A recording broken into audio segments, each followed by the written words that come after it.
Americans actually seem to be growing less empathetic to the transgender cause.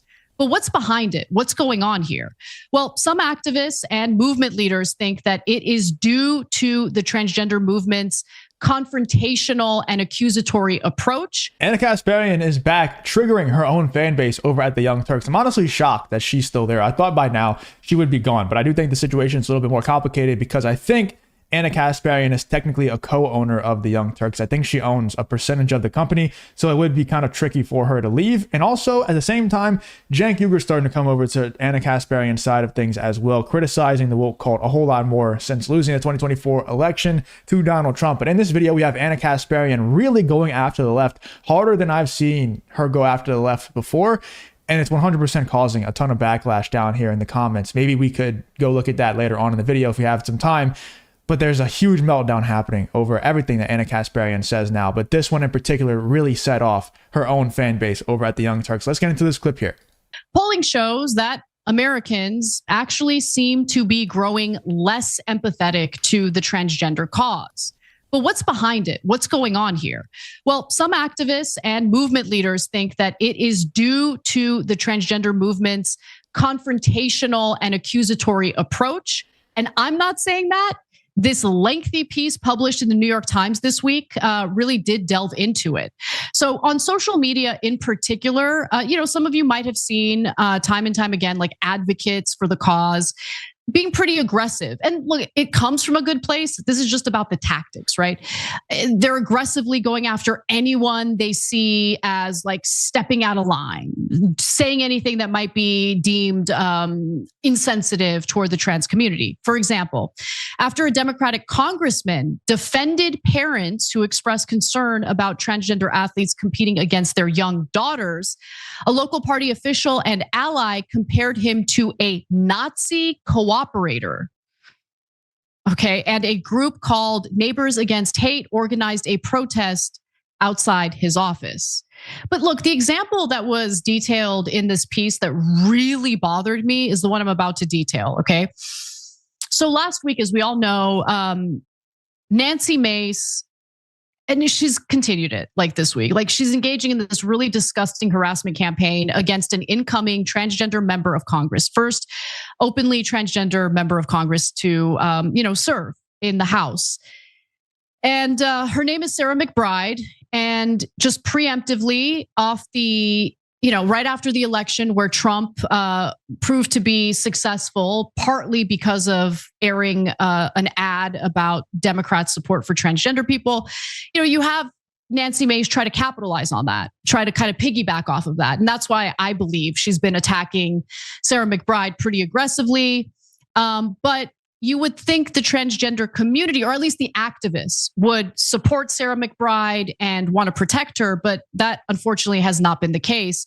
In fact, they are saying that she is a voice for her constituents rather than a voice for the transgender movement. And then they accused her of capitulating to the right. She has done no such thing at all. Okay, the fact that now she's getting this kind of hate from activists really upsets me.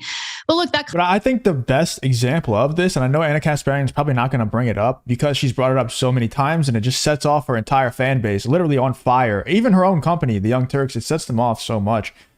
The best example was when Ana Kasparian came out on Twitter and was just like, guys, I don't want to be called a birthing person. I'm a woman.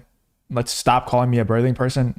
I refuse to accept that label. And her entire fan base just literally went scorched earth on her and tried to get her fired. I mean, they did their very best to make Cenk Uyghur fire Ana, and that didn't happen. So whenever that didn't happen, they pressured the other people inside of the Young Turks to resign from the Young Turks, and they did. Multiple people left the Young Turks. They quit their jobs at the Young Turks, and I don't know if they're ever going to go get hired again. They tried to quit their job and use it as an opportunity to launch their own channels and become Twitch streamers and stuff like that, and it didn't work.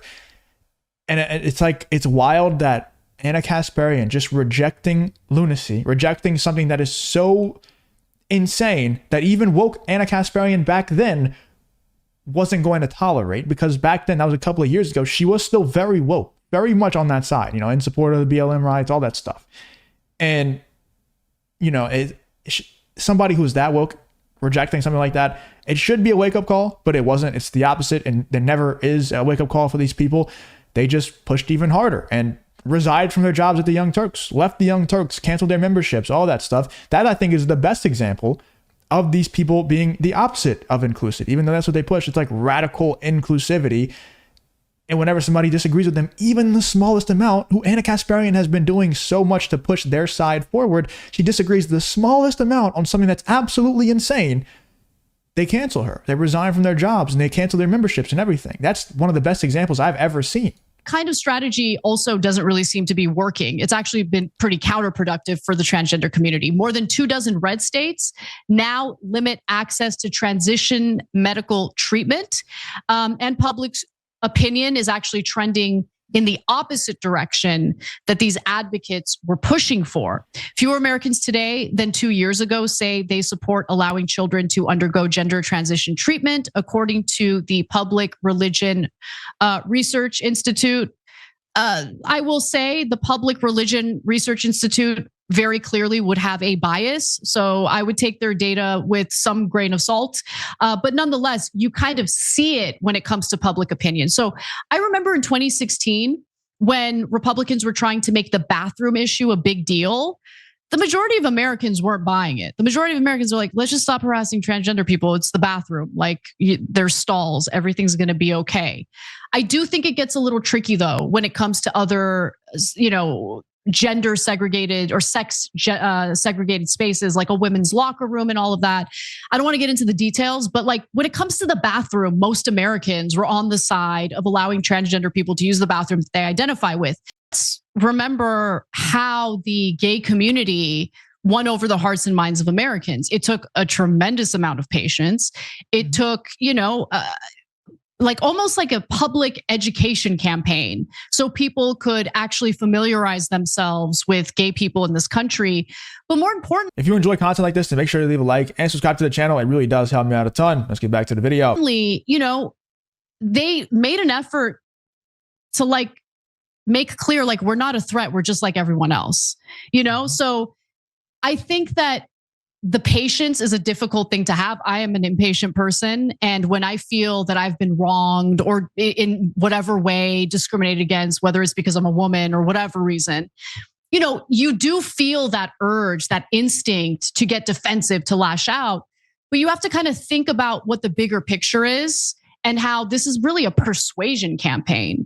And when your first line is to attack the person who isn't fully on board immediately, well, then you've just lost someone who might have actually been receptive if you were willing to just pause for a minute, take a breath if you need to, but come back and try a different way of getting that individual to understand where you're coming from. And that takes a lot of work. It's very difficult. But I do think, look, here's the problem though. This is the problem I had with the piece. And I think this is a problem that the Democratic Party has overall with every social issue. I don't think that the majority of transgender activists or transgender people behave like this. I don't think the majority of them are aggressive or combative. I have a friend who's transgender. She is not like this at all. And in fact, she can't stand that, like, this is the way, people think of trans activists. It's a small group of very loud people and they get all the attention, and they really need to consider how the movement at large feels about the tactics they're deploying.